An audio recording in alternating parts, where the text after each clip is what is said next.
Mark Dalton, EMT number 307321. Suspended, his certification was suspended for 1 year, effective 4/23/25. His suspension is stayed, pending no further violations of Article 30. Part 800 for a period of 3 years, assessed a civil penalty of $1,000. Daniel Howard, EMT number 440655. Certification suspended for 3 years, effective 4/21/25. Suspension was stayed pending no further patient abuse violations during a 3-year probationary period, assessed a civil penalty of $2,000. Timothy McCabe Jr., EMT number 471857. His certification was revoked, effective 4/18/25. Mark Jeffries II, EMT number 399153. Suspended, his certification suspended for 1 year, effective 4/1/25. Suspension was stayed pending no further violations of Article 30, Part 800 during a 3-year probational period. Assessed a $500 civil penalty. Hassan Abdallah, EMT number 390820. Surrendered his certification effective 3/28/25. Michael Gonzalez, EMT number 373272. Surrendered his certification effective 3/25/25. And Fiorenza Piccarelli, EMT number 410111. Surrendered his certification effective March 6, 2025. Mr. Chairman? Yes, sir. Do we need to take a roll call just to verify that we have? Okay. Well, I believe we do, but once again, I think we should.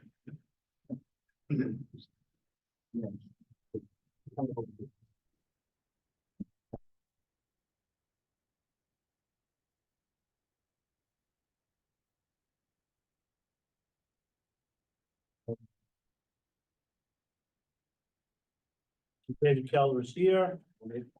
Tom Devaney. Not here. Frank DeBovis is excused. Charles Mackey. Here. Christopher Airy is excused. Scott Kittigrad. Here. James Ajamian. Here. Barry Rigney. Here. Robin Trott. Here. Christie Metropolis. Thomas Durfee. Here. Keith Wilkins. Here. Donald Hudson. Here. Edward Waldron. Here. Frank Chester. Here. Neil Velasco. Here. Aaron Brome. Here.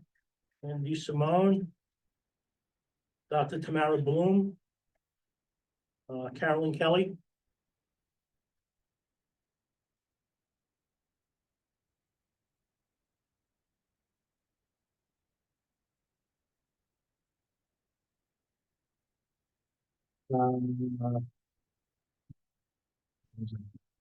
Rob Finio. Here. Dr. Jessica Barrios. Dr. Alan Shearson is excused. Jennifer Mandel is excused. Michael Schwartz. Here.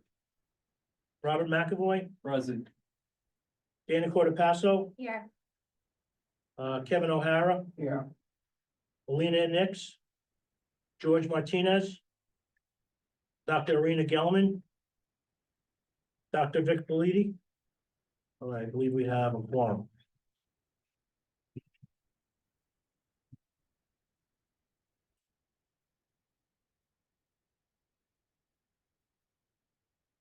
19. 16, so we have a quorum. All right. Communications and correspondence incoming. So I have 2 correspondence read off. Dated March 31st, 2025 was mailed to the REMSCO office. David Calder, Chairperson, National Regional EMS Council.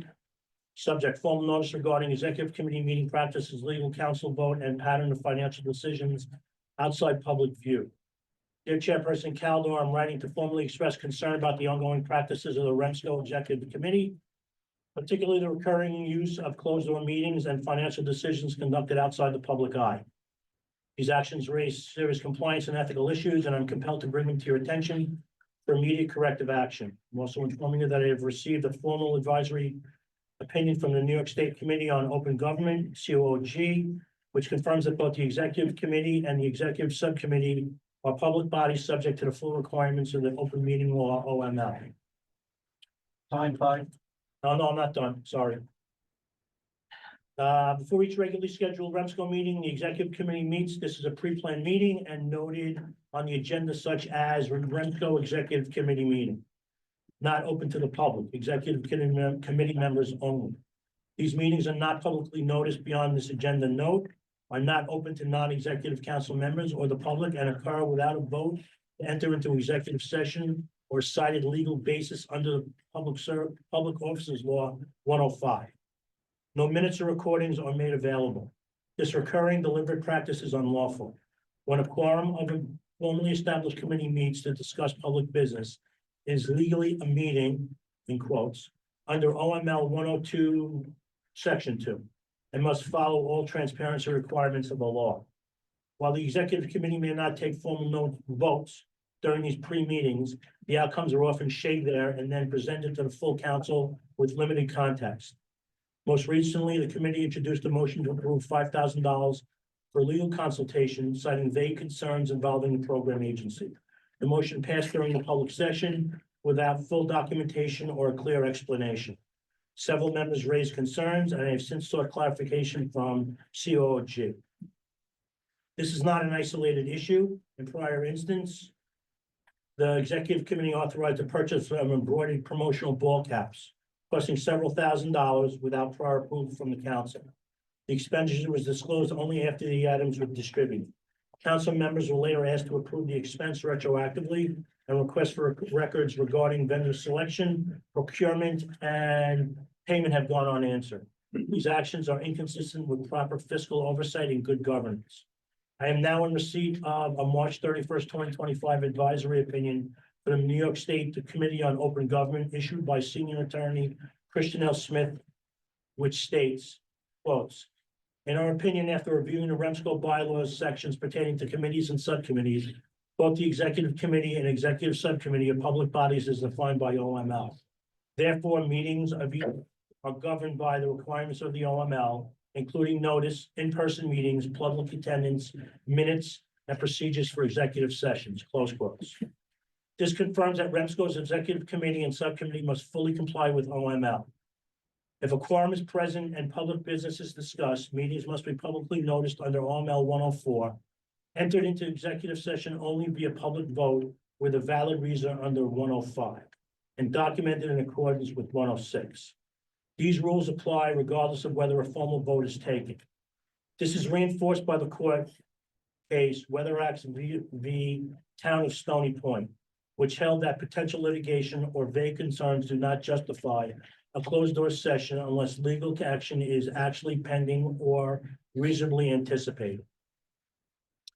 It is also important to clarify that the Executive Committee is not the same as an executive session. The use of the word executive in the committee's name does not create a legal exemption from OML requirements. COOG's opinion makes it clear, when a subcommittee is composed entirely of members of the parent body, it is a public body itself. Treating these committee meetings as off limits and secretive is a fundamental misuse of structure and appears to function as a workaround to avoid scrutiny in violation of the letter and spirit of OML 102, 104, 105, and 106. Beyond legal compliance, these issues raise ethical concerns. REMSCO is composed of public servants, clinicians, and professionals entrusted with stewarding public funds and promoting emergency care. Many Executive Committee members are civil servants or licensed professionals. As such, they carry a heightened duty to act with integrity, transparency, and accountability. When financial decisions are shaped in secret and full council memos are excluded, it erodes trust and violates the ethical standards expected of public bodies charged with safeguarding public health. I respectfully request the following action. 1, immediately cease all Executive Committee and Subcommittee meetings that are not publicly noticed and accessible to both the public and full REMSCO membership. 2, ensure full compliance with OML 104 by providing proper public notice and advance agendas for all committee meetings. 3, permit permit entry into executive session only via public vote, clearly citing one of the specific reasons outlined in OML 105. 4, maintain meeting minutes in accordance with OML 106 and make them available within the statutory timeframes. 5, provide a written explanation of the legal matter for which $5,000 in public funds was approved, along with any retainer agreement or associated documentation redacted as necessary. 6, disclose all records, invoices, vendor selection, materials, and payment documentation related to the prior ball cap expenditure. 7, require all minutes and unabridged meeting records to be posted online in accordance with OML 106/3, and that meeting materials scheduled for discussion be posted at least 24 hours in advance. 8, ensure that all REMSCO financial records, including budgetary ledgers, vendor logs, checkbooks, and expense reports, are made available to voting council members and subject to oversight. 9, require that REMSCO leadership and executive committee members receive formal training or guidance in open meetings law and ethical governance, preferably in consultation with COG or New York State DOH. This letter is submitted in good faith and in the best interest of REMSCO and the communities it serves. However, given the ongoing nature of these violations and the pattern of closed-door financial decisions, I am also formally forwarding the matter, along with the COG opinion and supporting documentation, to the New York State Department of Health, Bureau of EMS, and the Office of State Controller, further review, oversight, and any corrective action they may deem necessary. Thank you for your attention and expected cooperation. Sincerely, Michael Schwartz. All right, so the second correspondence was an email sent on April 2nd, 2025. And it was sent to REMSCO at NassauEMS.org. Dear Chairperson Caldor, I'm writing to respectfully request that the council take steps to improve transparency and record keeping in some key areas. 1, the handling of incoming and outgoing communications, and 2, access to financial documentation. My comments are offered in good faith and in the interest of ensuring that REMSCO remains compliant with New York State transparency laws and governance best practices. 1, communications and public record keeping. Since the council does not produce traditional written minutes and instead relies solely on video recordings, I respectfully request that all official communications received or referenced, including emails, letters, and public inquiries, be either read aloud in full or clearly summarized into the video record, including the sender, date, subject, and purpose.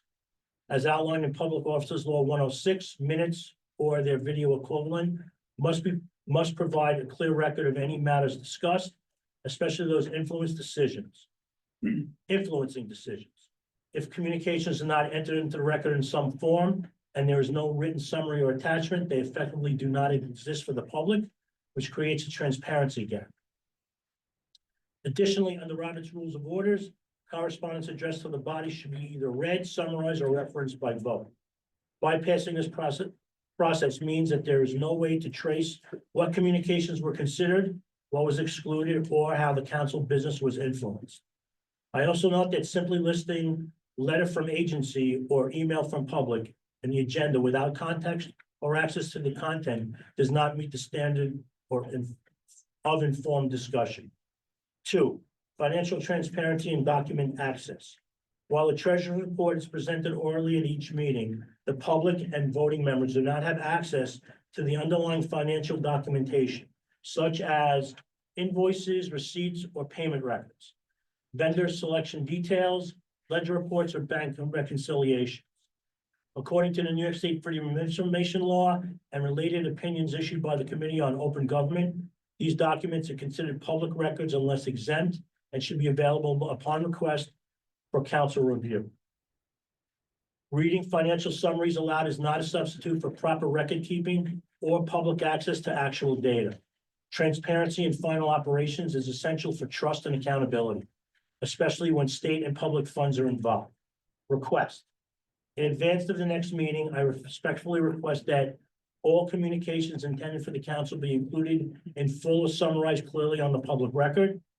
Financial documents be made available to council members and the public, either electronically or in printed packets. the council consider revisiting these policies to ensure compliance with applicable laws and best practices. Thank you for your time and consideration. I appreciate the opportunity to support transparency, accountability, and good governance within our REMSCO. Sincerely, Michael Schwartz. So that was incoming communications.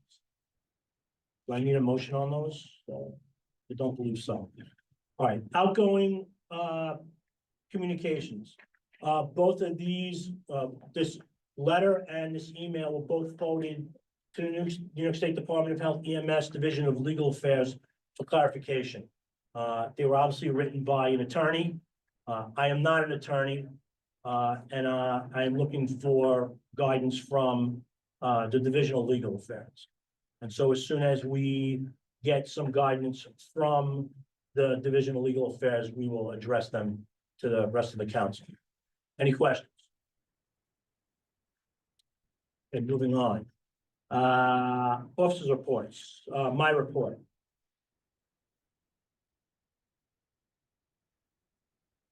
So the New York State Bureau of EMS sent out a notification on a mental health fellowship program. And they asked for recommendations from the council for people to be sent to this to help with mental health for EMS providers. So as per the state, this notice was sent out to Nassau County, all agencies in the county. I believe the council was sent 8 names.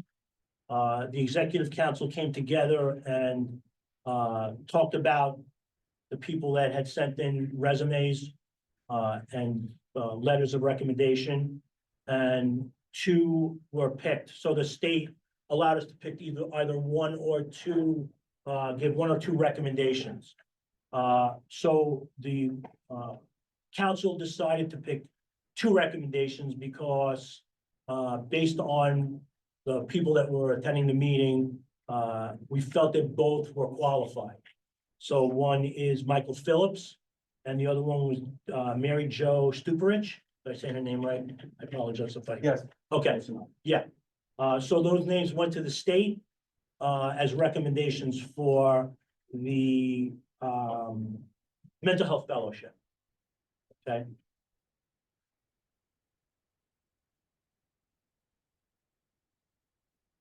Next, all agencies, and anybody on the council, if you are going to send correspondence for anything to do with REMSCO business, please send it to the REMSCO email address, so that we can keep track of it. We had a couple of items that didn't come directly to the REMSCO office. And so we kind of we're caught off guard. But if you can, please send any correspondence for anything to do with REMSCO business to the REMSCO email address. PCRs. So we still have some issues with providers in the county getting the PCRs in within the 4-hour requirements as per New York State DOH. In certain situations, trauma and stroke, the hospitals need those PCRs. So if we could, talk it up with our providers to do their best to get the PCRs in within that 4-hour window, that would be appreciated. An updated MOLS form is now in effect. There is training for it on the New York State DOH website. Please get your providers to go look at it. It doesn't really change much of what we do in EMS, but it's good to know any of the changes that have happened with it. The state collaborative protocol is going to affect July 1st. The protocols are up on the state website. Any changes are also up there. It'd be good for us to get on top of that before we need to use them. And lastly, next week is EMS week. Thank you to everybody for what you do. It's May 18th to May 24th. Hopefully everybody has a good week. And that is all I have. Any questions to myself? Okay, the vice chairman, Tom Devaney, asked to be excused. And he was also doing the treasurer, position, so, unfortunately, we don't have a report today. We will have an updated one at the next meeting. Next is our REMSCO EMS coordinator, Rep, Don Hudson. Good afternoon, everybody. So last week was the State EMS Council meetings, CMAC and SEMSCO. A lot going on over the course of 3 days, so I'll try and hit the high points here. Let's see. Let me try and cut this down a little bit. So, the discussion regarding not just Nassau has asked, for a legal opinion about the duties and more importantly, the, authority of REMAC and REMSCOs, has now taken a statewide stage, particularly towards medical director, medical director credentialing, oversight and interaction with agencies, along with credentialing, sort of the buzzword right now. So again, waiting on some legal opinions back from the state of New York on that, and that guidance will trickle down once given. Let's see. So some seconded motions that then pass SEMSCO and will become either policy or regulation. So discussion at medical standards and CMAC regarding the statewide basic life support supraglottic airway inclusion in protocol come January 1st. So that is in there, as we know from the pilot program, for a regional opt-in if equipped and trained for agencies to apply to their subsequent REMAC for the authorization to use BLS supraglottic airways. That's all well and done. The discussion centered around a motion which then passed for the inclusion or the expansion rather of pediatrics if an agency is carrying an FDA-approved device down to pediatric sizes for the same criteria, basically removing the moratorium on adult only for adult cardiac arrest. As you see, the protocols, when they kick in January 1st, will remove that adult only and be for adult or pediatric supraglottic airways and the BLS provider if equipped and trained with regional approval. Another passed motion, which will go to policy and regulation. EMS medical directors statewide shall be approved as MedCom physicians by whatever the regional pathway is for that. That's statewide standards as again, medical control and or medical direction is built out. The good news is here in Nassau's region, all of our agency medical directors are credentialed via the same process. So we'll see where that leads as far as what it may mean in the future to Nassau EMS providers once that policy is put forth. From education and training came a seconded motion, which then subsequently passed, which will then become state policy, requiring by June 30th of 2026, all EMS core sponsors to have a simulation notice and consent waiver in their policies for students.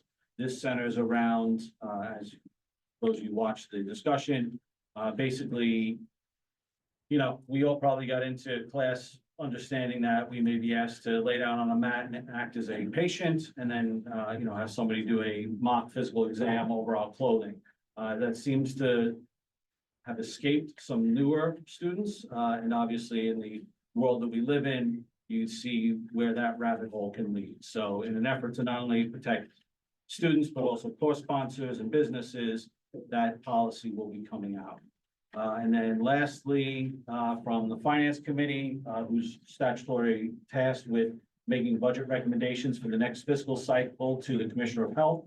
That ask or recommendation rather is for a 10% increase in the training and education budget, a 15% increase to program agencies and REMSCO councils with a 6% overall cost of living adjustment annually to all funding.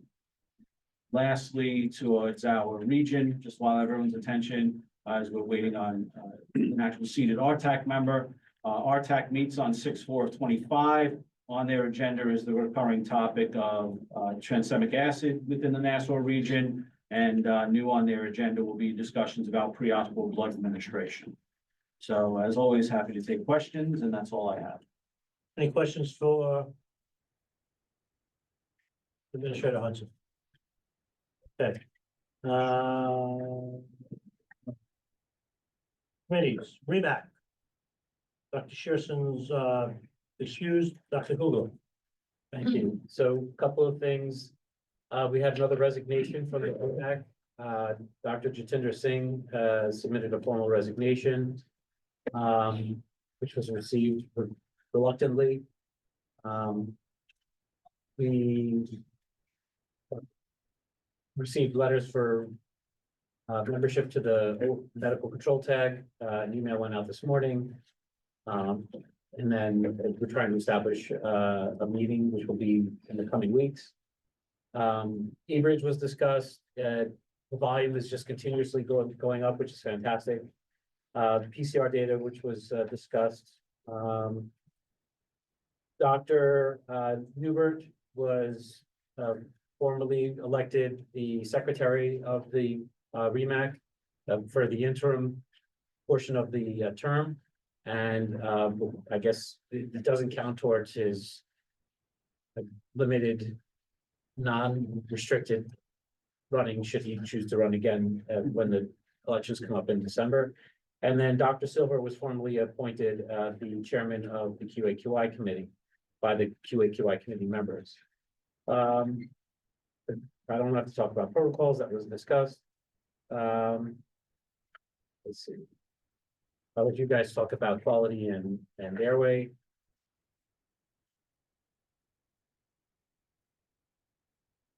And then in under unfinished business, I just want to remind everybody here in February, we talked about, and it was passed that all PSAPs in the region should become EMD certified or provide EMD. That was going to be spearheaded by one of the physician members of the REMAC, and it was reiterated and reaffirmed at the last meeting. And then that was clarified with the review of the state regulations that authorize the REMAC to make that policy. I don't believe there was much else. No, okay. Yeah, all right. Any questions? Any questions, Dr. Kugler? Thank you. Okay, yes, sir. Did he just say that they're gonna make every PSAP be EMD certified now? Is that what, That's gonna I be- understand what you just said? Yeah, they're starting a committee to look into it, yeah. Starting a committee to look into Yeah. it. All right, that clarifies what you said. Thank you. Okay, anybody else? It wouldn't be reasonable to just. No, I agree. That's not what I heard. Anybody else? Moving on. Communications, Karen Brum. Okay. Disaster planning, Kevin O'Hara. Okay, we're happy to report that since our last meeting, we have met a few times, and as I previously mentioned, we're breaking up the policy itself into, we figured the best way to present it, approach it, because not everybody will need to know the whole, pieces of the policy. Good idea if they'd like to, but make it a little more easier for people to kind of comprehend it, maybe those pertinent to different areas. So we kind of break it up for those that will be clinicians, those providers, those in leadership role, the command role, and communications people. That would be like dispatching people. So I'm pleased to report that since our last meeting, we have met a few times, and actually we have developed 2 of those training modules, okay? And in not only developing it, we've rolled out a little training, and we want to get some feedback. In particular, we ran out to the IMT team at the 112 Fire Department. And we're also in the process, we have set up the date for, I believe, Farmingdale Fire Department, because they're gonna be one of the lead EMS agency for the Ryder Cup. So we're taking feedback from them. First of all, the one presentation that we did, we had great positive feedback from all those participants. So, that was very encouraging. We're gonna go forward with that. I'm also happy to report that we've partnered up with the Marrow Regional Training Center. That's the Mid-Atlantic Regional Office, Regional Training Center. That's a grant-funded group that actually provides training to hospital people, clinicians, and also EMS, okay? And as such, we're working with them currently. That's Northwell Hospital is part of the regional training grant for this 5-year period of time.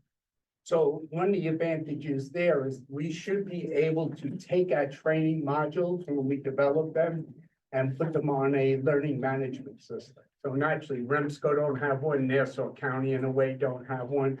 And this would be great. It's not proprietary to, Northwell, any one place, but it would be a baseline, make it available then with members, like I said, breaking up into the groups, wouldn't have to physically go to training if they didn't want to. Not saying we're not going to provide in-person training, but it's a great way that we can get all our county providers, agencies, et cetera, to understand the program, get some good feedback from them. So progress going on. Hopefully next time we report again that the rollout that we give to Farmingdale Fire Department will be very positive.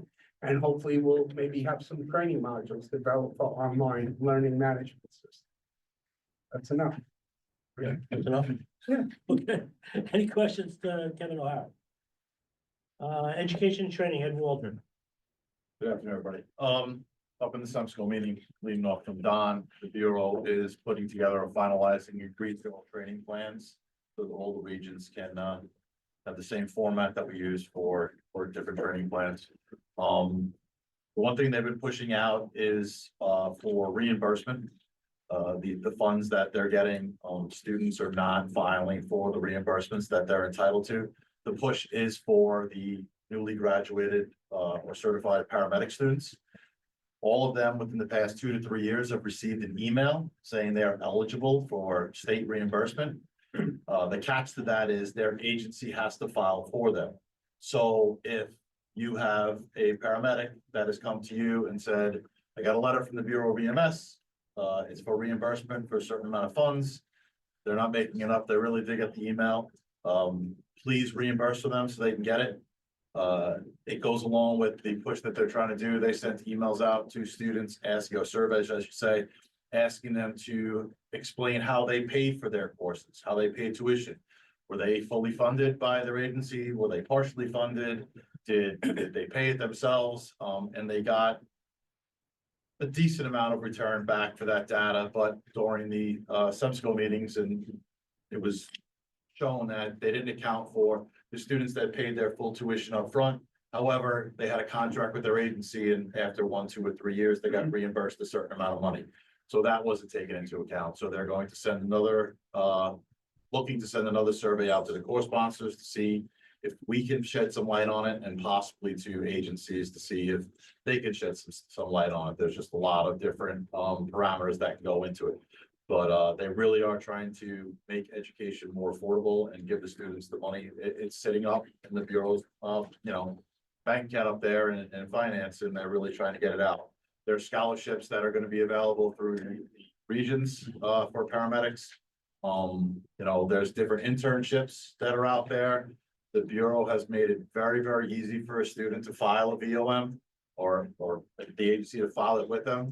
One of the things that I see on my end is it doesn't cost an agency to sign the VOM. Outside of the sheet of paper and a little bit of ink, it takes the agency officer to sign that, to get a couple of providers in.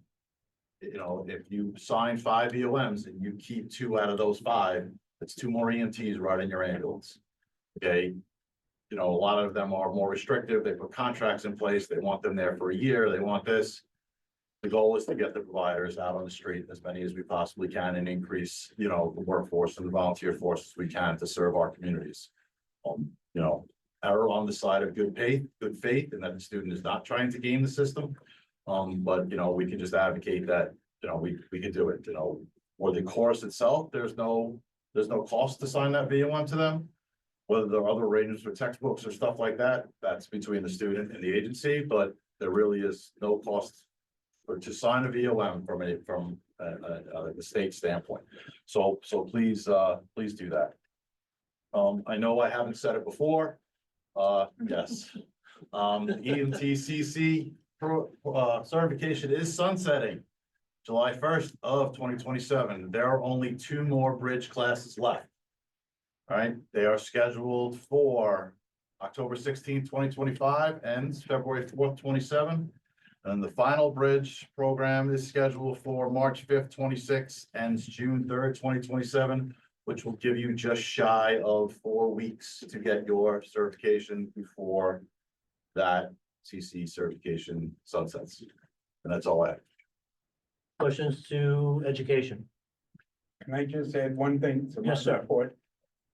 Also, we felt that we should be able to offer CME for those people that either attend an in-person or an online lecture. So, you know, it appears that that could even be core CME at the EMS operations. So I might be reaching out to some of the doctors in REMAC that might be able to help to sign off. Well, that's I see for that. Okay. Thank you. Thank you. Legal and Governmental Affairs, Frank DeBovis is excused. Public Education, Frank Chester. No report. Okay. Systems, Chris Airy is excused. Karen Rowland, you have his report. Thank you. So on behalf of Chris Airy and the EMS Systems Committee, we received a letter from the Baldwin Fire Department asking to move from the 8th position in the matrix up to 7. After a review of their activity, the committee has agreed and are bringing forward for a vote the ability to move them up as a second. Okay.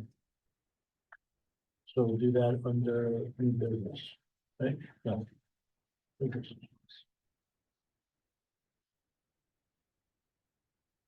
All right, any questions to systems? Membership, Robin Trott? Yeah, we received confirmation with an official recommendation from the Regional Trauma Advisory Committee that Deanna Ripley will be filling its vacant council seat. So we welcome Deanna to the RTAC representation at the council. Just a reminder that council seats are expiring on December 31st, 2025. All council members who are expiring should have gotten an email giving you the requirements of how to retain your seat. See me if you have not gotten that email after the meeting, and I'll make sure that you get the information. Okay, thank you. Any membership? Hospital Emergency Department, Dana Cortopasser. No report. Okay. Airway Committee, IGEL, Dr. Newberg. Hi, everybody. All right, there's a couple changes to the policy manual that we'll be discussing for new business from the Airway Committee approved by the REMAC. Essentially, based on current operations, we just wanted to clean a couple of things up. The first is using the REMSCO at NassauEMS.org email address for receiving all of the data. We had a little hiccup in communications when one of the cases got sent in, so we want to make it uniform that that's the email to use, and then that way, anytime there's a an RSI or an Airway Committee review that's requested, it just goes to that email address within 7 days, so that way we have it centralized. The other things that we brought up from the committee was that for advanced airways, we want to make sure that all of the monitoring data is uploaded to the EPCR, so that way when we're doing our QA reports, we have that. There's been a couple issues lately where we had pictures of stuff, and we figured out that all of the agencies currently doing RSI should have the ability to upload it without a problem. Part of it was a few of the agencies had switched over to the LifePak 35, and that little piece hadn't been fixed yet because they were still doing that, but that should be fixed. So that's going to be in the manual. We want to make sure everyone remains compliant with all state and regional policies. That's pretty much standard. For video laryngoscopes, we all agree that the video laryngoscopes being used should record. And we didn't make that a requirement, but we made that a preference because we understand there is a lift on that. But at some point, very clearly, recording it is really good for QA/QI. It's safer for the patient. It's safer for the provider. And when it comes to reviewing it, it makes it very clear the challenges that If there were challenges, how we could teach people to do better. And if there weren't challenges and we got the tube in, it very clearly verifies it. And I can tell you, I had a case recently at the hospital where they brought a patient in that was a crash intubation by EMS, and they did a great job. And the first thing I did was just grab our video laryngoscope and take a quick look and confirmed I saw it in the cords, and then that solved that problem. And then we moved on to the next part of the code. So it's definitely becoming the standard, and we just want to continue to encourage that. So that's in there, that video laryngoscope is mandatory and that recording is preferable. So all of those will come up during new business that comes from the REMAC. All of those were approved in the REMAC.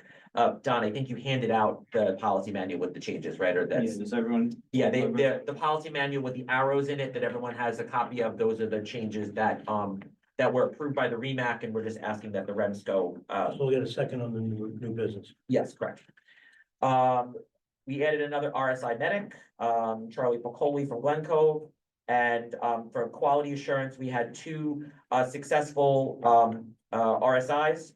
And there were, so just from a perspective for everyone in the county, there's three things that we just want to make sure everyone knows. The first is that we want to concentrate that it's airway management and not just intubation. So if you're using medications and the answer is that the supraglottic airway is the better airway because of the situation that's there, if the patient is ventilated with good end tidal and good SATs, that is very successful and that is good. So I think that we really should just continuously talk about, now that we have really good supraglottic options, that sometimes that is the option instead of intubation. And as long as you're getting good end tidal and good ventilatory and good SATs, that's successful. So in the past where you thought that it had to be an endotracheal tube to be successful, supraglottic airways with good ventilation and good oxygenation is just as successful. So that we just want to make sure that we highlight that.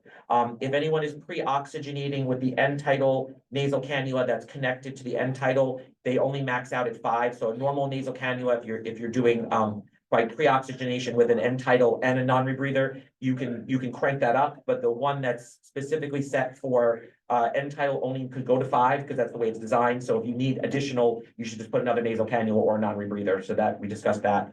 And then just remembering that if you intubate somebody, that hypotension when you're switching to positive pressure ventilation, it can be an issue. And especially if the person's crashing and needs an intubation and they're already hypotensive, just make sure you're fluid resuscitating them and you have pressure standing by, because that may be something. So those were the quality assurance points. But 2 successful RSIs. So far, all the reviews from the county, from our committee have shown that the RSIs that we've done in the county have all been successful, and then we'll continue to bring back the quality assurance point from that. And finally, just wrapping up, the iGel needs to be approved regionally as an approved BLS skill in the policy manual. That also comes seconded from the REMAC. If anyone wants their agency to pick up the iGel based on our reflections and our experience from the pilot, we have the training, we have all of the sheets if you want to do internal credentialing with your medical director, and we have the procedure of how to do that. And since we've already kind of cut the teeth with the FPA and we know how to do that, we all agreed that we'll just continue to use that steps for the agency. So any agency that wants BLS iGel for their agency, please just reach out to me or email the REMSCO email, and then we'll send you all of the training stuff. So that way everyone's training with the same standard, and that way we're following the same standard that we already use and that we already showed has been successful. Just 2 things. Yes, sir. Use the REMSCO email so we don't miss anything. Yes, Yeah, that's perfect. Yeah, I know, I'm all about that. Yes. 100%. And then, there's a state policy that's gonna come out, it quote unquote should mirror the processes with BLS 12 lead and CPAP and everything else, but there was a fairly long meeting where there was a lot of other moving parts to it. So hopefully it's gonna be simple like we're used to. I'm hopeful for that. We'll see what it looks like when it comes out. Perfect. But anyone that wants to do, just please Yeah, reach out to let us. us So know. that We'll way- get you- Yeah, we'll we get want to you make sure we coordinate Yeah. properly. Okay. We had a question for the airway committee? With them now going towards BLS, pediatric, will there be additional training required to have agencies do BLS pediatric? Just at the medical director level of your agency. It should be the same. It should be the same process. That'll be part of, Yeah. if equipped and trained, you have to submit your trainings for validation. Right. Yeah, we still have to approve it at the regional level, just like 12 lead, just like CPAP, just like check and inject. So any agency that wants to do it, if you reach out to us, we'll get all the training stuff to your agency. Then you and your medical director do the training and just send it back to us, and then we'll approve the agency. If the agency is already approved for adults, we need to revise and submit for child. just let us know that you're doing it, so we're aware. Got it. As long as your medical director is comfortable with it and signing off on it. Anybody else for Airway? Okay, thank you. E-Bridge, project, any named Kruger? Nothing more than what I reported. Okay. REMSCO Remac EMS tag, Dr. Newberg.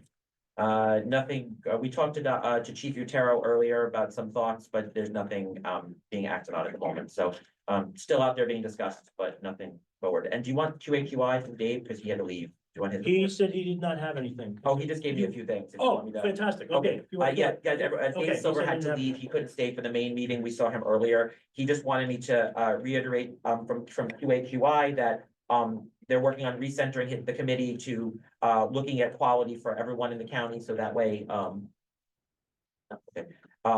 And then he wants to make sure that they're coordinating with the individual medical directors, so anything that comes through QAQI, once the QAQI committee looks at it, they're gonna refer it back to the agency level and coordinate with the medical director of the agency. They're working on a mission statement for QAQI moving forward, so he's working on that so we can highlight the goals of the committee. And they now have regular meetings. I think it's the fourth Wednesday of the month now, right? Isn't that what they're doing? Odd month, fourth Wednesday of odd month, so the committee's meeting on a regular basis, and they're working on a few ideas for proactive projects, not just being reactive, so that and Airway and QAQI are coordinating on that, so if we have, best practices for everybody, we'll report them out at REMSCO and REMAX, so that way we're all on the same page. Okay, any questions on QAQI? I'm sorry, Dr. Newberg, you didn't have anything on the tag, right? No, No, the tag, we okay. talked to Chief Utero, but while the discussion continues, there's no actions, and people think.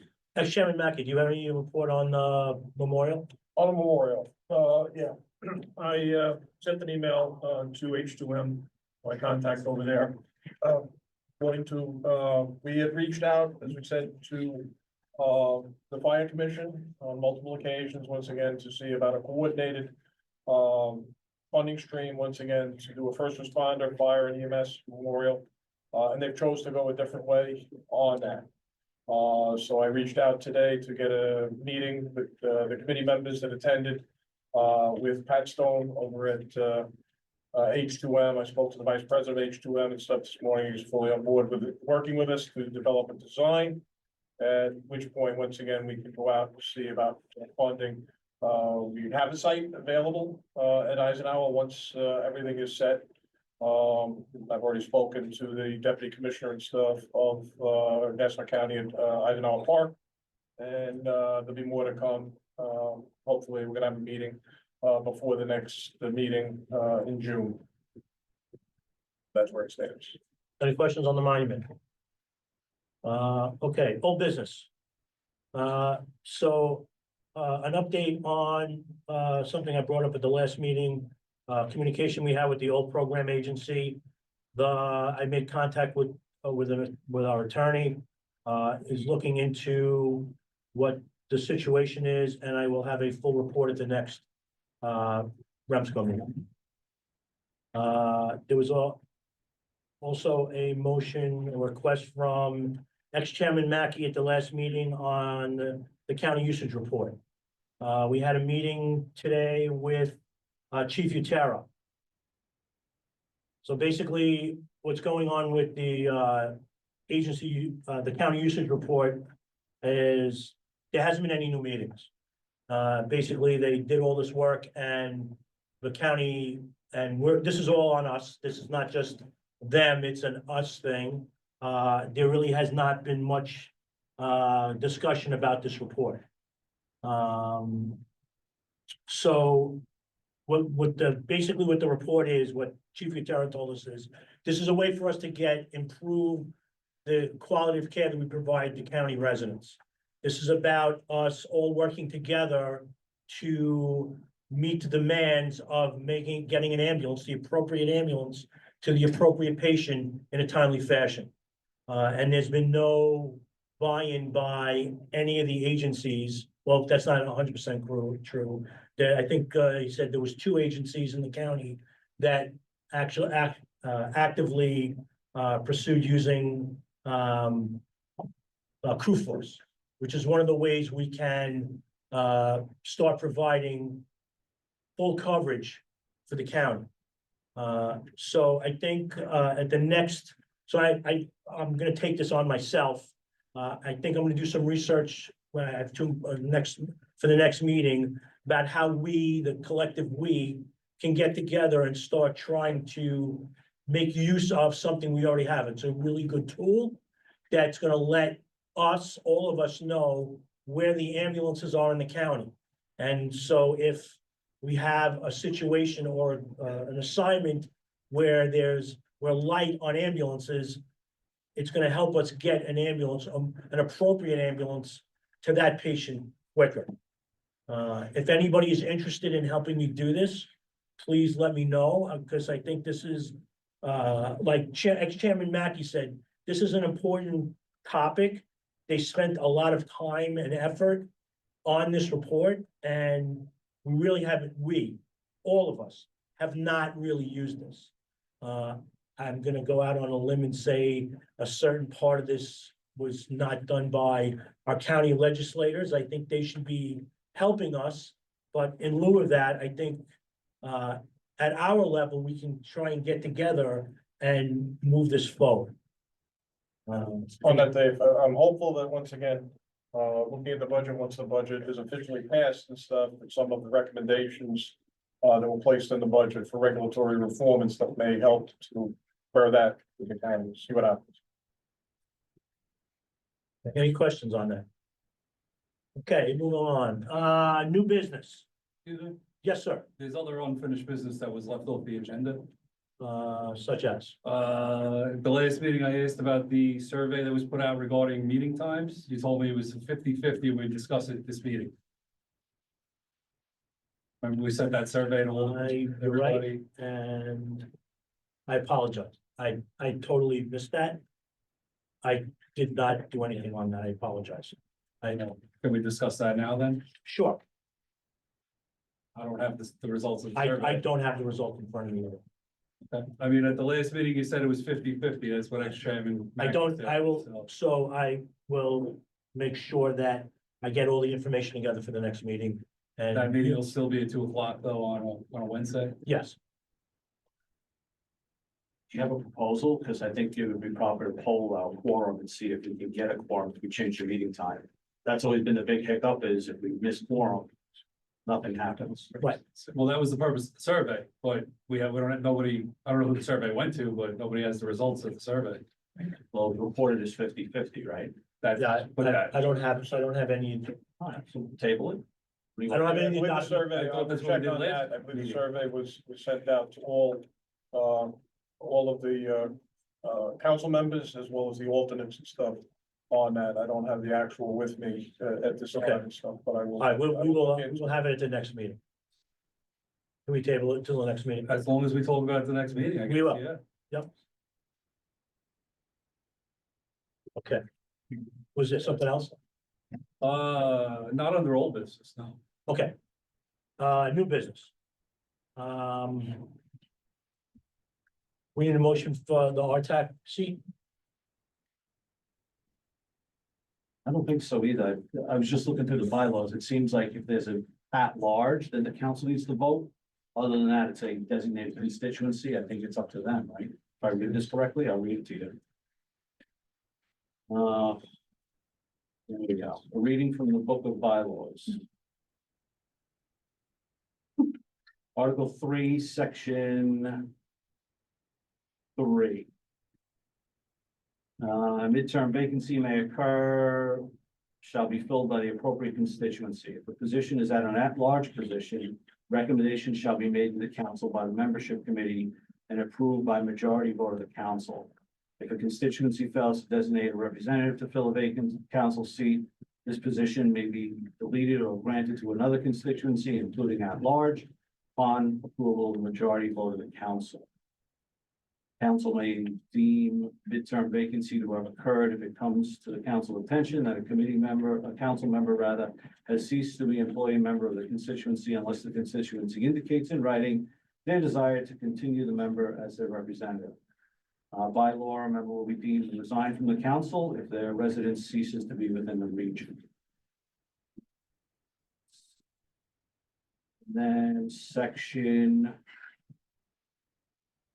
6, elections membership shall take place at the annual meeting except as required to fill midterm vacancies. Elections membership shall be majority vote of those voting at the annual meeting, or as provided in section 3 of this article, which we just read, which spoke about the at-large versus the constituency seat. Constituency seats shall be nominated by the respective constituency organization or official. So I guess we don't, okay, I just wanted to make sure. Also on the new business, we went around the, clarification of operating authority for the Farmingdale Fire Department. You got that thing? I sent it around. Everybody had to go around? Karen, we didn't know what it was. Yes, Yeah, sorry I about don't that, know Karen. why. Sorry, I don't know why it ended up with me. I thought it was a systems thing. Oh, thank you. No, it was passing around so everybody could see it. So while they're reviewing that, the background is, this came to us. Shut my bad, I'm sorry. Again, this has been an open agenda item. This came to us back in February from New York State. So as the state's, redoing operating certificates and redoing agency authorization to operate. It's not just us, it's statewide. They come across things that need to be clarified. So specific to this one is the primary operating territory, which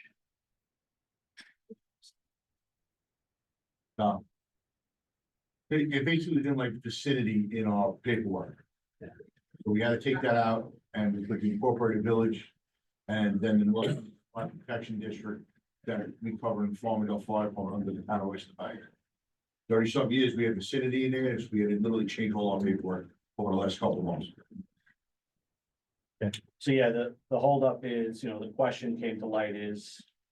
How big do you consider the vicinity? Is it Connecticut? Is it Jersey? They need. And the policy always has been, but as we know, not everything was as clear as it probably should have been over the years, so it's an opportunity to clean that up, and that's why. They needed clear borders delineated, and that they needed with streets and then the map. So the policy, and this is DOH policy 1106. Related to clarifications of operating territory. No public hearing is required because there is no proof of need, as it is not in question. The applicant's current issued service operating certificate needs to be present along with clear, maps and or geographical boundaries delineating operating territory. So then the following steps need to be included in the process. So pertinent to the REMSCO, presentation of the clarification of operating territory to the REMSCO at any regular or special meeting. That is a quorum, hence we're here today. And then we need a motion seconded by vote of the REMSCO to accept, modify, or deny the rewording of the applicant's operating territory. And then a written notification, once that's done, to the Bureau, department, as they say, codifying the motion and vote, including a copy of the application supporting documents. Note that the format of the notice to the department to change the applicant's territory descriptor is, quote, an endorsement of the need for clarification and a recommendation for the terminology and wording that will most accurately describe the applicant's existing operating territory without expansion, close quote. So again, it is not an expansion, it is not a need, hence there's no public hearing and all the other stuff that those of us that have been through this before know becomes difficult to navigate. So it's a simple motion and vote here.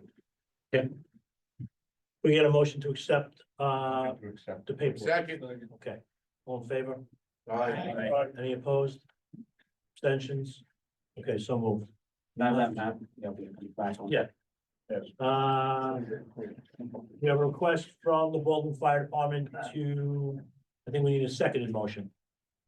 Right, we need to second it. We give it to you as a second. It comes to the second. So, all right, so then we have to vote, we don't have to vote on. You still have to vote on. We do it. have to We vote. gave it to you as a seconded motion. Now we have to vote on. Can I get a motion on the Baldwin request? Have a second it. motion. I gave. we did Oh, it. I'm sorry. Oh, yeah. Okay, my bad, sorry. All right, and we need to get a motion on the policy manual. Need a vote. didn't And a vote on the policy. All in favor of promoting Baldwin in the response meeting? All, Aye. No, I'm not the chairperson. thank you, We'll get you through this. And yeah, we're here for you. appreciate it. Okay, We say. So opposed? any opposed? Okay. Okay. I'll be okay. Maybe not. We're working. We need a motion on the. We need a vote on the, The policy, policy manual. which comes with a seconded motion from Remack. Okay, all in favor? Aye. Any opposed? Okay, so far. All right. Okay, any comment from the gallery? Oh, sorry. Just a question, as far as, the, awards and stuff for this year, do we have a, idea, or once again, I know we closed it out on the number of awards and stuff that came in, so we can plan for an awards dinner for this year. I know it's getting late, it has to be into the state by July 1st. Was wondering, how many submissions and stuff we had, for that. And, once again, financially, we'll have to make a decision on what we do with it. So yeah, those were submitted after we voted on them last time. You talking about a dinner? No, I'm just saying, how many awards and stuff do we currently have? That will be going up to the state and, probably, we've incorporated the last several years and stuff into public education. Chief Chester is once again, taking care of that process and stuff. But so that we can, move it forward if we're gonna do something or.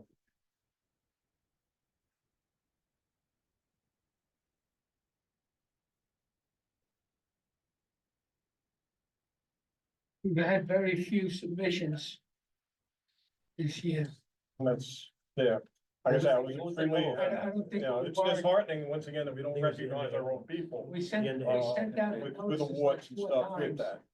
I to know, make sure that they were, there. We went through the battalion system plus the academy system and. I think, what did we get done? 3 Yeah. altogether? I said last year, we didn't even have a BLS award Yeah, recipient.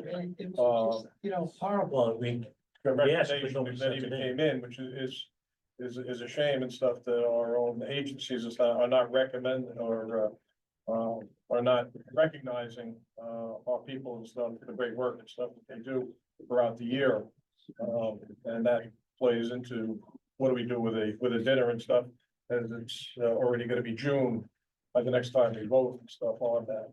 What does it do like? I was doing the end of April, I think. Well, when's it due to the state? July 1st. So do you need a motion to extend it for another couple of weeks or what? No, We can't it's, extend it's it. The done. state sets the deadline. July 1st, you said. They do, we've always had it as April 15th. The last 3 years that I've done it and stuff. And it's been out as of January 1st. It was stated in December and once again, it went out January 1st. More than enough time, once again, to commit the previous year. This is for 2024. It should have been even before that, they could have submitted it.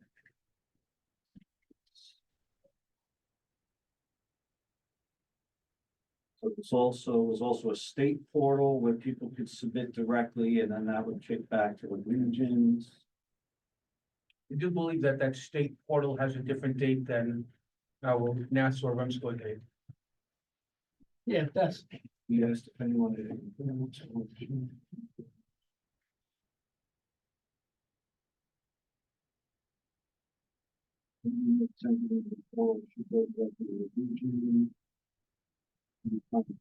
Portal.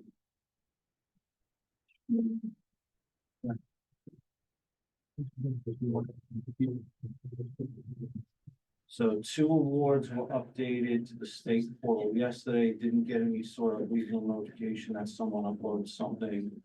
Don't know where the portal is sending stuff, direct submissions also mirror the file word process, so it's more convenient to people.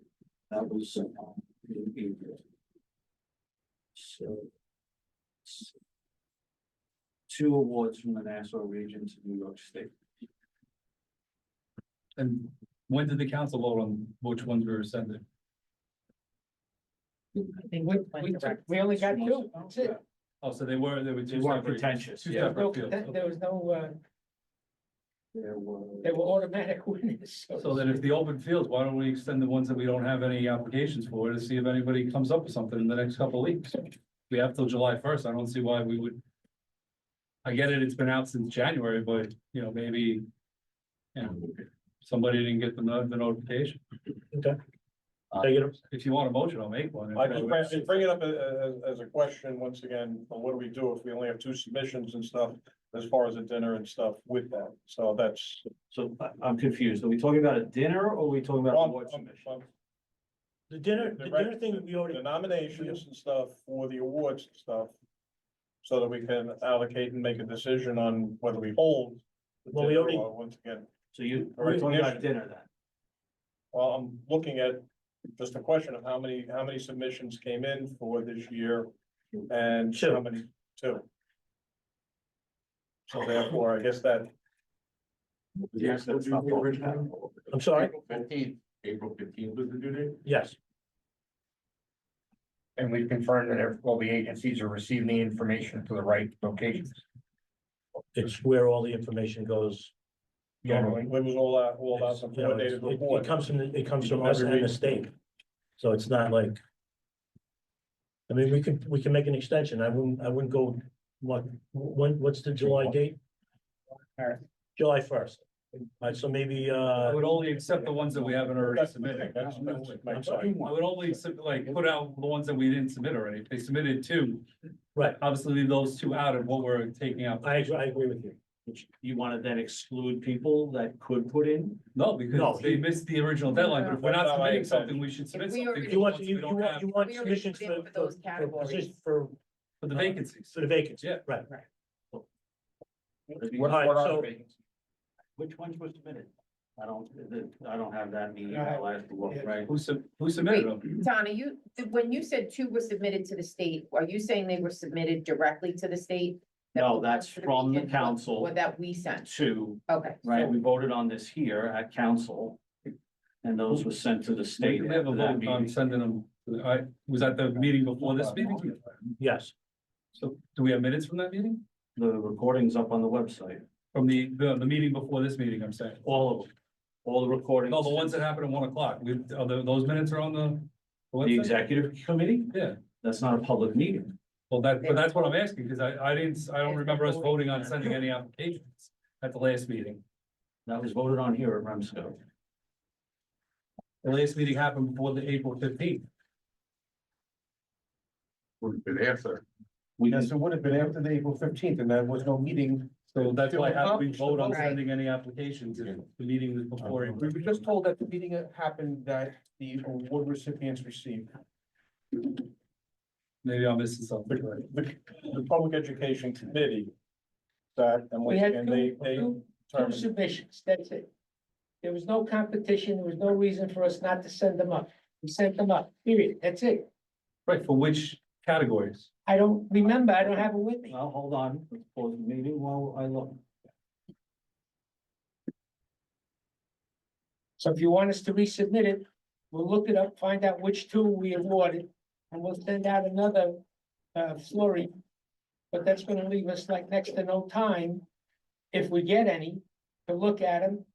And then have them ready to go up to the state by the deadline. I mean, it's the same stuff every year. And I mean, personally, I think it's disingenuous that we're gonna accept some extensions, but not others, just Yeah, because somebody it's missed the ridiculous. deadline. They had more than enough time and they had more than enough notice.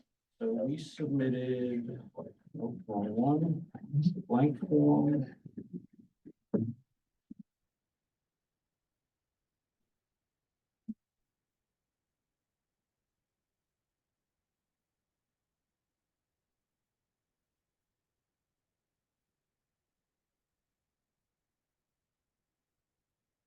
so while there's a lull in the action, I was gonna bring up. Under the next meeting, to move the meeting from July to June. Because we would pretty much do that, so because during the summer, it's tough to get people to come to the meeting. So I was gonna ask for a motion to move the July meeting to June 11th. Which would, okay, All those dates again. all in favor? Aye. So moved. So, I don't know, what does the council feel about, accepting more nominations? I personally think that it was enough time. It was on the coordinator's report, once again, it's always been January first, April 15th, and once again, we've had submissions in the past. Yeah, so, All right, so let's see, here you go. See the attached awards for the region, only 2 came in, they do not conflict. Let me know, what the committee decides. The committee is Frank Chester, James Adamian, Christy Metropolis, Andy Simone, Steve Monty, Neil Velasco, Scott Kittigrad, David Caldwell, Kevin Mackey, Vincent Popsadero, and Frank DeBovis Senior. The awards voted on and signed by the council was EMS affiliation, basic life support provider of the year, East Meadow Fire Department. That's who's submitting the candidate's name, Third Assistant Chief Jeffrey Rosenthal.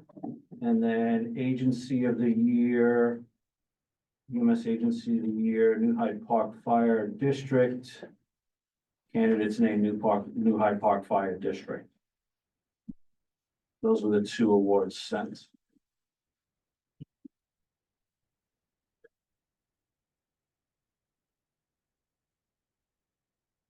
I think we have the same problem every year. We with- do, with lack and of you know, none of submission. the hospitals participated by putting up a doc or a nurse. The dispatch centers didn't put in a dispatcher. Emergency nurses didn't put in, you know, emergency nurse or anything like that.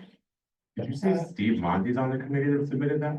I'm sorry? Was Steve Monty on that committee, you said? At the time, yes. In April? I don't think he showed up to the meeting.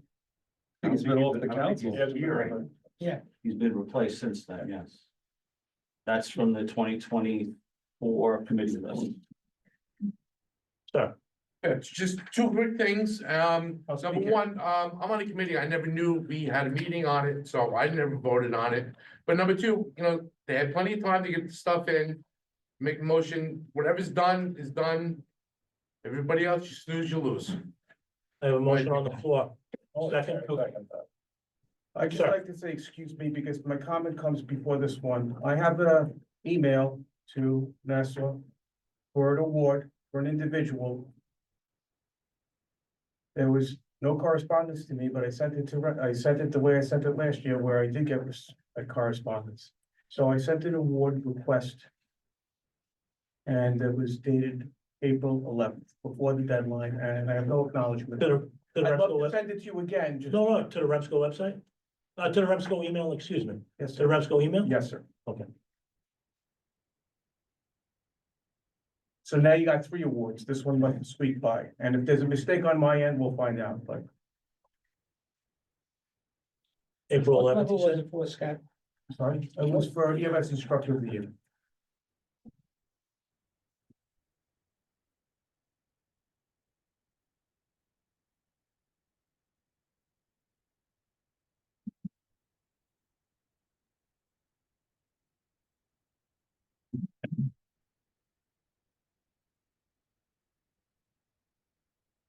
And then while we're looking this up, is there any chance, instead of putting it in the weekly coordinators report, can we just? Almost every agency in Nassau County has an EMS manager or something to that It effect. gets a That's coordinator. where it goes. EMS manager, I never received The EMS an coordinator. official request for The- awards for my agency. Wait, say that again? I never got a official request. I get the coordinators report, but you should be sending out documents to the EMS managers. 2025, you listen, here you go, get it in by April 15th, you putting anybody. It was in- If I'm not mistaken, This report, but something should be sent out. Not everybody takes, you know, Don puts a lot of work into the coordinator's report. Everybody's gonna sit and go through everything. So But if we send them, listen, here's your notification. So where do you draw the line on that? Yeah, You got the email, you didn't read it. So if there was something in Don's coordinator's report that reflects A, should we send an individual email for that? And then what about B? What about C? What about D? There's all important topics in that email. unfortunate, I mean, The other issue is. I'll say it 2 months. There's a lot of stuff in there, but I mean, it's there to be read Right. and advise the EMS managers in the county of what needs to be taken care of, or not. Yeah, the bottom line with the coordinated report, and the reason why it doesn't get sent to the chiefs and to the other, offices and stuff is, once again, we have a direct line of communication for that to be sent out to all of your, agency providers. I send it out when I receive it from him to the 8 agencies in Nassau County that I oversee. And they get an email from me with additional and stuff attached to it, to make sure that they forward it to all of their providers. That's the sign of why it goes to the coord, to the, It's only. it goes to the agency manager or the agency coordinator to forward that information to the rest of the providers and stuff for that. So we have a direct line. So when a chief goes out, we don't lose that direct line. So just to clarify, the coordinator's report goes out to everyone in the BAD FD system, which I believe is over 800 people. Every EMS manager and medical director, REMSCO and REMAC member directly. Every Friday, and is posted publicly on nassau.org. And that report directly came, as we remember, during COVID, as an outcry from people that they were tired of getting 400 individual emails a week. Why can't it all just be in one? So again, it's probably a damn if you do, damn if you don't. If you put out too much information, it just becomes noise. If you put it out one big gulp, people probably can't take the intended chunks from it, but I'm open to suggestions, of course. Motion on the floor. That's right. But he has his hand up for a while. Thanks. There's an awards committee, correct? Yes, So it would ultimately fall on the awards committee to put out the awards applications. So I get that Don, and he does a great job with the coordinators report, but like Jimmy said, there's a lot of information in there, and sometimes by the time I get to the graphs, I can't even read them. You know, so I think that what he's saying, what he was going with is that the applications should be sent out for awards by the awards committee to the agency managers. Yes, continue to put it into the report, but that's one of those things where I don't think Well, anyone's just gonna say, tied into don't the send end me of the that email. report. You know, when we used to get the CMEs at the back of it, or whatever documents that you scanned and attached to it. January 1st, there you go. here's my only problem. And Chief, please correct me if I'm wrong. This is- Hold on, this Send is out every those- year. those We have the same problem. every- Notices and applications 4 times during the period. And we send it out through the BAT system. We send it out through our academy's email system, the same way we send out our notices for courses. And these contacts are updated all the time. So if the fact that they're not being funneled down to whomever it's supposed to go, sorry. That's life. If you want to find a better way to do it, no problem. We're open to hear it. I mean, this is just getting stupid. We'll have to find individual persons to send them to. That'd be fine too, and I almost bet we still won't get them back. Because people just don't have enough interest in it. Okay. And I really feel bad about it, honestly. So I'm in receipt of an email from one of my constituents who emailed REMSCO and Nassau EMS on 3/31 and was replied that the date was changed in the subsequent meeting to allow for more processing time, and his application was denied. But we can discuss it afterwards. We can go into executive session and discuss it since it involves somebody directly.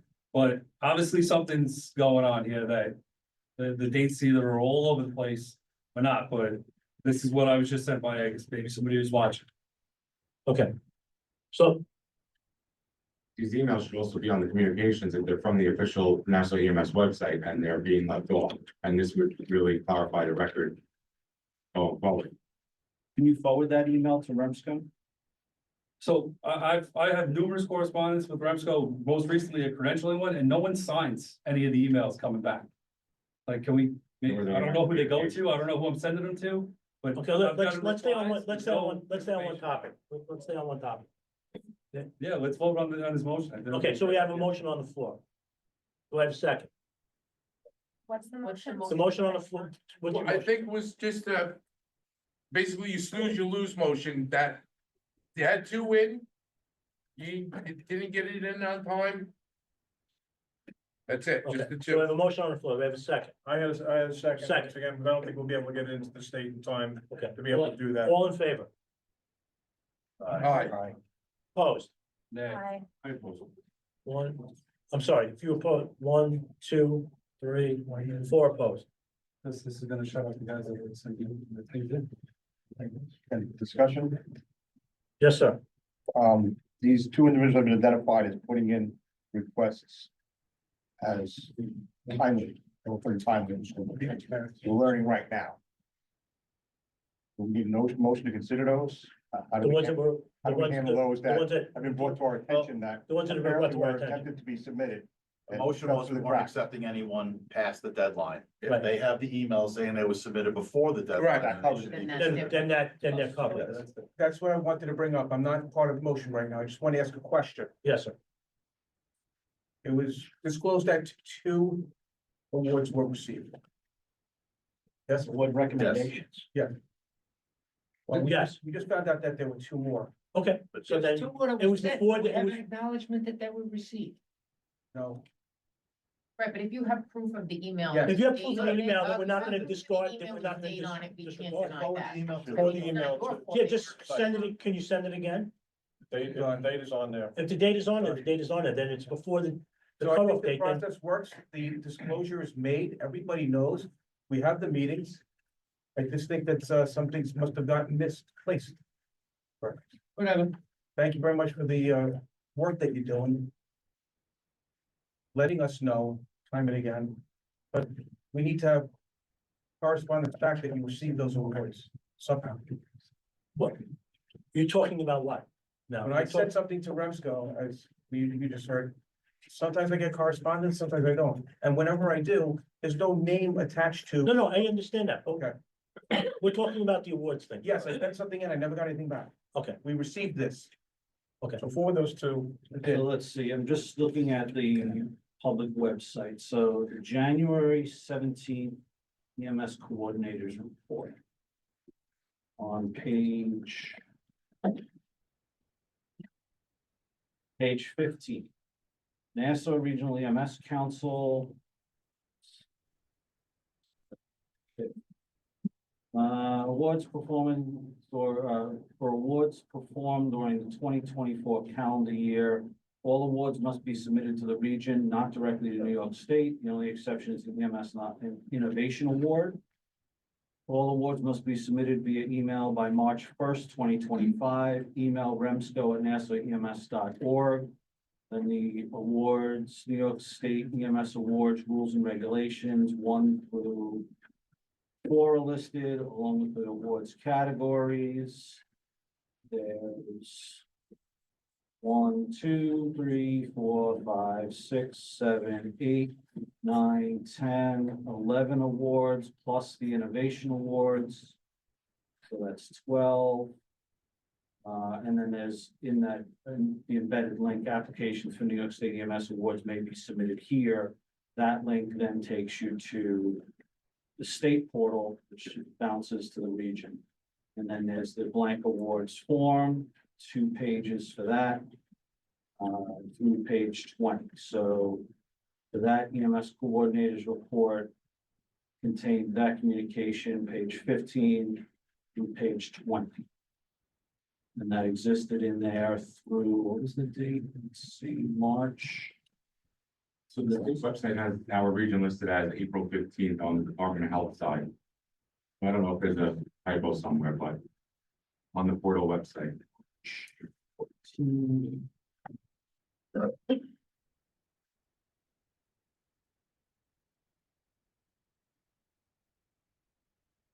I mean, if you go to the Nassau County Fire Commission website, they have, on their website, they have a listing for firematic awards. With a breakdown of, I mean, obviously, theirs is a lot different than what we would be, you know, gold, silver, black, how does each criteria meet? Meets.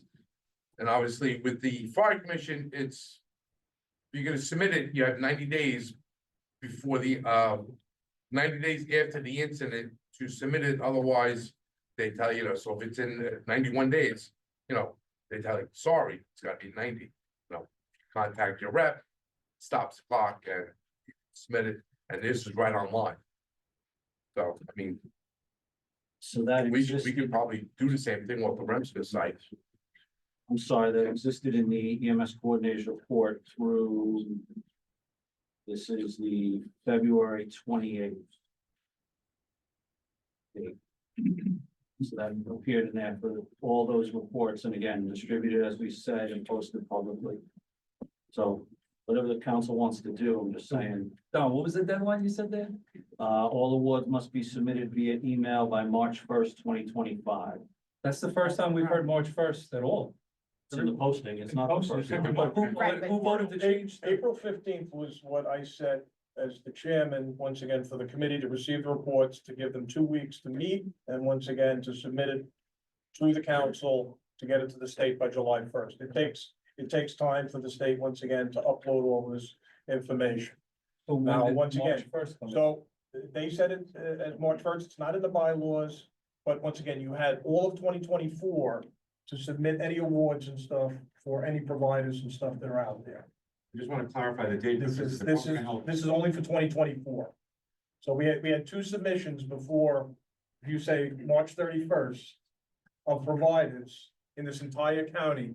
We had a total of 2 that got through, and 2 that once again maybe got hung up there. That's 4 out of 11 But he's awards. saying March first, you're saying. I'm saying, 31st. I don't know, I don't know why they set the date and stuff like that. It's not set in stone, but once again, it was out there and it was out there for months to once again be able to do that. And we'd say we'd accept it at this point if it was before that date. That was the date that I set to make sure that Chairman Chester had time to meet with the committee and once again to decide. We had 2 total awards for all of 2024. That's a disgrace I just want to clarify. for our providers, once again, and we didn't recognize the providers and stuff that are out there. That's my opinion. The Department of Health portal that you report to, that you're referencing has Nassau region as April 15th. That would outweigh the. July 1st, the state portal, For our submission No. to be in here. that was the date that I set as chairman for Right. 3 years. There we- But I think we're going in circles. Yeah. The issue is that Don's paperwork says March 1st, so nobody submitted after that. The state says April 15th. These 2 submissions were done before April 15th, so we should be taking these 2 submissions, as Yes, long as we- they have the email with the date on it. We agree to that. Yeah. All right, I- so that's, yes. I think we're just going in a I circle. only bring, For next year, we need to make sure it's just put out there. Okay, yeah, We, hey, Don. Looking at the REMSCO website, the county website, there's 4 bullets under REMSCO. Can we add a 5th that says awards? And then list them out with the application that they can click on when they want to? Absolutely. Well, the PDF can be there with the link. Yeah, no, that's what I'm saying, yeah, Where it yeah, goes, yeah. yeah. Uh-huh. I So they're listed, okay, all the information. All right. Place you can go. so let's kind of streamline this thing and get it to an end. So, Mr. McAvoy, you have somebody who sent you an email that said they were in before the due date? It was, Please, can you please forward that to remscoems.org? again, sure. Yes, please. And Supervisor Kittigreen, could you guys do the same with yours? yeah, it's less of a disgrace now that we have, more awards to, Okay, yeah, but that's and needed then in the we can If we can get it in, let's get it in. Consolidate the date. Okay, let's get it in, okay? Mr. Chairman, can I ask a clarifying question? What is meant by disgrace? Because I take personal offense at that. No, I think you You meant. have to ask the individual said that. I'm not allowed to. Robert's rules requires all questions be addressed to the chair. Okay. What does it mean by disgrace? What's meant by disgrace? Chuck said it was a disgrace that we only had 2 submissions, and I said it's less of a disgrace because there's more submissions. Okay, That's what that was Okay. meant by that. I apologize once again, if that's the way you took it, once again, but we had all of 2024 to submit these submissions in. The only reason I brought this up was once again, so that I can plan to assist with, once again, as I've done the last 4 years. Okay. Of, a program, once again, to recognize our people. Okay. That's the reason I said it. Once again, we should be recognizing our people, and we should have more submissions. and no stuff. argument. You're right. I apologize if I put it in that context, Okay, but the bottom line is, once So- again, you wanted people to come out, and you want people to work, and once again, okay. to fill these spots and stuff, we need to once again recognize them for their accomplishments throughout the year. Chief Chester. So we'll get you those submissions, those two additional submissions, so that you and the committee can get on those as If soon they're as. different categories, we got nothing to get on, as long as we just have to verify that they're legit. Okay, that's fine. All right, If you need a hand, let me know. Okay. And once again, I will assist you. okay. Where was I? Any comment from the gallery? All right, any good and welfare? Happy EMS week. Happy EMS, week. Oh, there you go. We already talked about the next meeting. I need a motion to adjourn. Yeah, sir. Yeah, I had a question. I guess I missed it when under the eBridge Communications project. But has there been any thought about putting out a survey for provider feedback? So that we have actually some data and some documentation from the providers that we work for that are using it. How, you know, how it's improving, how it's hindering them, what they think is good, what they think could be better. Because I don't know that we have any data on the eBridge program actually documented anywhere, do we? The eBridge usage gets reported out at every REMAC and REMSCO. I didn't give the specific numbers at this meeting. But if you would like to put together a survey for the providers, you're more than welcome to do that with, and then we'll push it out through the REMSCO, you know, to the REMSCO. I mean, through the chair to the doctor. Yeah, absolutely. I get the usage, those numbers are reported, I get those numbers, but as far as the provider feedback. You know, how the program's working for them. I don't know that we have anything documented. I know that during the trial period, there was no documentation provided. From the trial agencies, and now it's been out there for everybody. I think that, you know, we should get that data from the providers that are. It's always good to look at it from the other. Yeah, so if you want, for the next meeting, if you want to come back with a Yeah, survey. I'll put up some and we'll- questions. we'll Bring them back. Discuss it, absolutely, that'd be great. Thank you. When I was at. Anybody else?